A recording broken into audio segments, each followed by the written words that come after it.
Habib Anis dan Habib Ahmad, sejarah makam yang ada di Masjid Riyad. Selamat menyaksikan. Masjid Riyad didirikan pada tahun 1355 Hijriah oleh Al-Habib Alwi bin Ali Al-Habsyi. Menurut Habib Hasan bin Anis Al-Habsyi, alasannya didirikan masjid ini karena Habib Alwi senang dengan pendidikan, senang dengan majlis taklim. Beliau membutuhkan pendidikan di rumah dan akhirnya mendirikan masjid di rumah. Habib Alwi membangun Masjid Riyad selesai pada tahun 1355 Hijriah. 1355 Hijriah ini sama dengan tulisan Arab yang ada di menara masjid, yang ketika tulisan tersebut dijumlahkan, jumlahnya yaitu 1355, persis dengan selesai pembangunan Masjid Riyad.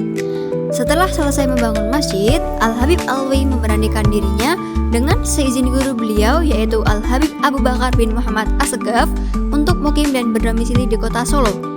Sebelum berdomisili di kota Solo, beliau melanglang buana ke Jakarta, Jombang, Pekalongan, Semarang, bahkan keluar pulau. Kondisi Masjid Riyad dari dulu sampai sekarang tidak berubah. Ornamen dan bentuk masjid masih sama sejak didirikan. Perubahannya hanya kecil. Bentuk bangunan masjid pun masih sama. Jendelanya awalnya tembok. Dulu kanan kiri mihrab itu ada lemari.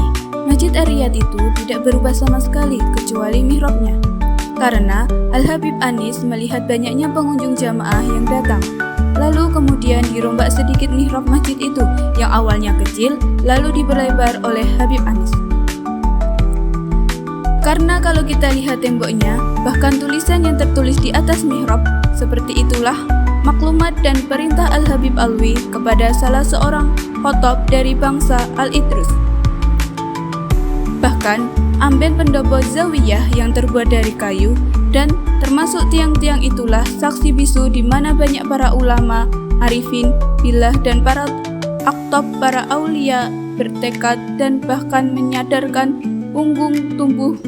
Tempat pendopo zawiyah itulah yang juga kemudian pernah diduduki ribuan para ulama.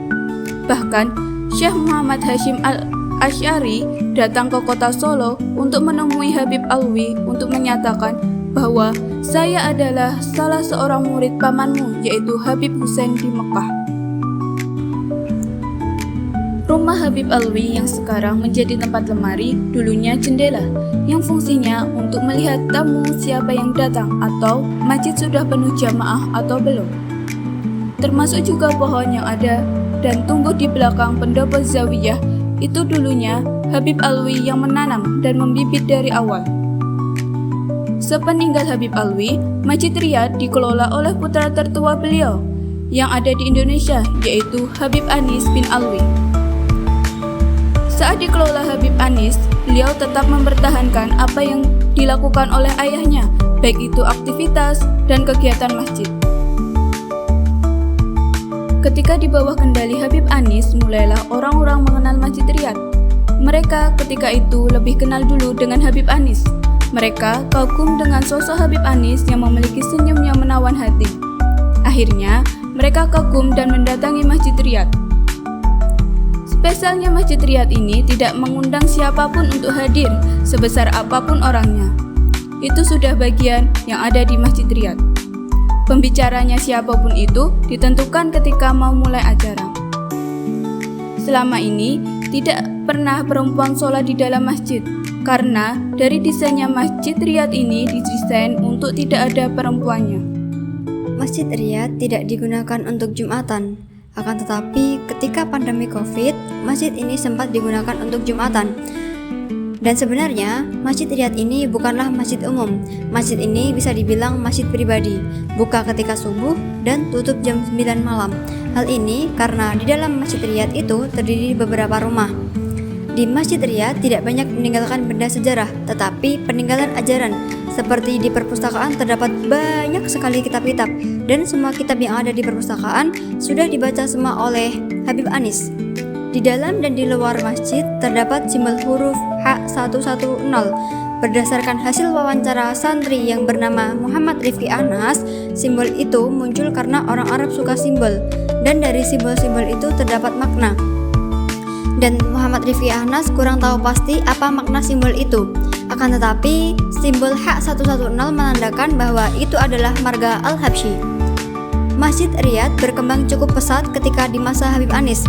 Beliau membangun pertoko-tokoan, menyiapkan tempat perpustakaan, dan membangun Masjid Riyad menjadi 4 lantai. Sepeninggalan Habib Alwi, Masjid Riyad dikelola oleh Habib Hasan bin Anis bin Alwi bin Ali Al-Habsyi. Habib Alwi bin Ali Al-Habsyi lahir pada tahun 1311 Hijriah atau 1893 Masehi di kota Seun, Hadramaut, Yaman. Beliau merupakan putra bungsu dari 5 bersaudara. Ayah beliau bernama Al-Habib Ali bin Muhammad bin Husain Al-Habsyi, pengarang kitab Maulid Simtud Durrar. Beliau mendapatkan pendidikan langsung dari Al-Habib Ali bin Muhammad bin Husain Al-Habsyi dan para ulama-ulama yang ada di Seun, Yaman. Kegiatan yang dilakukan Habib Alwi pada masa kecilnya yaitu beliau banyak melakukan kegiatan ibadah dan suka bersedekah. Ketika beliau diberi uang oleh kakaknya yaitu Al-Habib Muhammad, beliau memberi makanan bukan hanya untuk dirinya sendiri, tetapi beliau juga memberikannya kepada teman-temannya. Pada tahun 1313 Hijriah, ayah beliau Al-Habib Ali bin Muhammad bin Husain Al-Habsyi wafat. Ketika ayahnya wafat, Habib Alwi terpukul dan terlihat murung. Setelah ayahnya wafat, Habib Alwi hijrah ke Indonesia untuk menemui kakaknya yaitu Habib Ahmad. Habib Alwi bin Ali Al-Habsyi merupakan sosok yang tidak pernah berhenti mencari ilmu.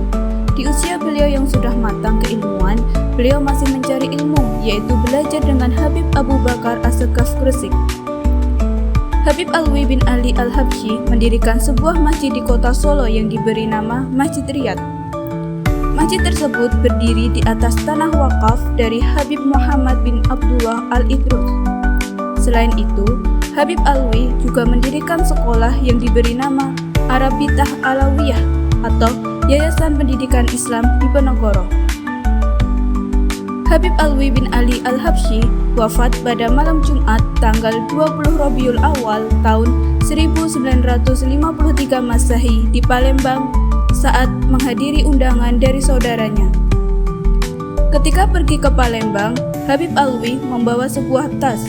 Ketika pihak keluarga membuka tas yang dibawa Habib Alwi, ternyata isinya peralatan merawat jenazah seperti kain kafan, wangi-wangian, kapas, kapur barus, dan lainnya. Habib Alwi mempunyai wasiat untuk dimakamkan di Solo, tepatnya di bawah pohon kurma di Masjid Riyad Solo. Habib Alwi mempunyai kekhususan, yaitu beliau disolatkan di 3 tempat yang berbeda dan berjauhan, yaitu di Palembang, Jakarta, dan Solo. Habib Ali memiliki majelis maulid tahunan yang besar di Seun. Maulid tersebut dihadiri oleh puluhan ribu orang tanpa bantuan media sosial. Jadi, berita tersebut hanya berasal dari mulut ke mulut. Habib Ali kemudian memerintahkan muridnya di Nusantara, yaitu Habib Muhammad bin Idrus Al-Habsyi, untuk melanjutkan tradisi tersebut. Habib Muhammad pun mengadakan maulid tahunan setiap Kamis terakhir Rabiul Awal, sebagaimana yang dilakukan oleh Habib Ali. Tradisi ini berlangsung hingga Habib Ali wafat. Di akhir maulid yang diadakan Habib Muhammad, beliau menyatakan bahwa maulid tahun berikutnya akan diadakan di Kuitang dan dipimpin oleh Habib Ali bin Muhammad Al-Habsyi, yang menjadi tanda beliau mungkin akan wafat sebelum maulid berikutnya.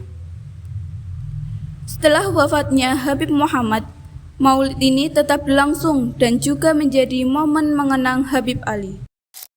Habib Ahmad bin Ali Al-Habsyi dikenal sebagai sosok ulama besar dan pengayom orang-orang miskin.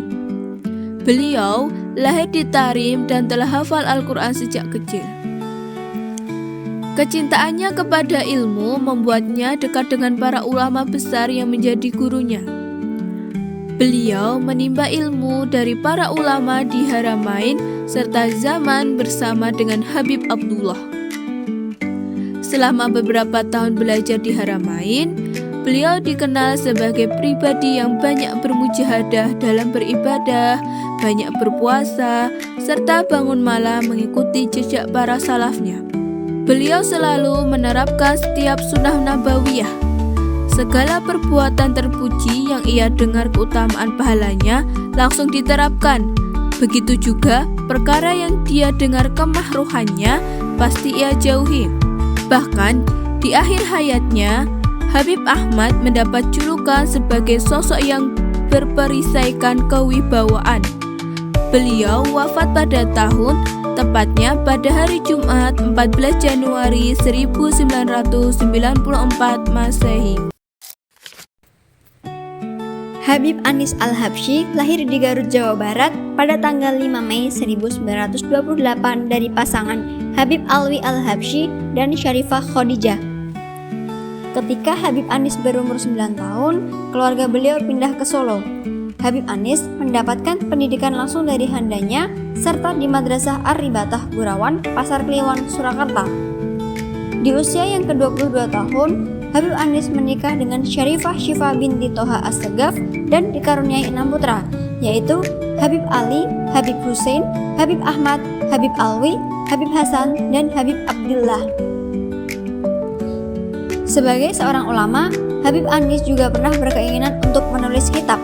Akan tetapi, hingga di akhir hayatnya, beliau belum berkesempatan untuk merealisasikannya. Di tahun 2006, lebih tepatnya pasca Lebaran, umat muslim di Solo Raya tersentak mendengar kabar duka.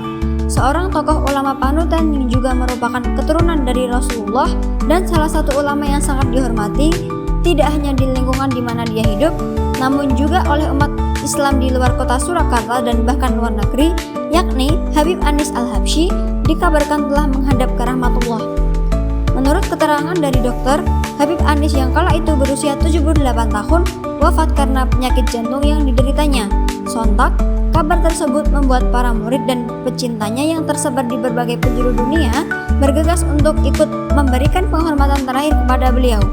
Kota Solo di hari wafat Habib Anis diserbu puluhan ribu pentakziah.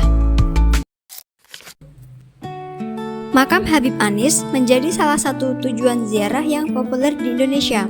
Setiap tahun, terutama pada acara Haul Habib Anis, ribuan orang berkumpul di Solo untuk mengenang jasa dan teladan beliau. Haul ini biasanya disertai dengan pembacaan kitab Sintut Duror dan berbagai kegiatan keagamaan lainnya. Makam Habib Anis tidak hanya menjadi tempat penghormatan atas jasa beliau, tetapi juga simbol dari warisan dakwah Ahlul Bait di Indonesia. Kehadiran makam ini memperkuat posisi Solo sebagai salah satu pusat dakwah Islam tradisional yang membawa pesan kedamaian dan kasih sayang. Jumlah makam di kompleks ini cukup banyak karena menjadi lokasi pemakaman keluarga besar Al-Habsyi dan sejumlah tokoh keagamaan lain.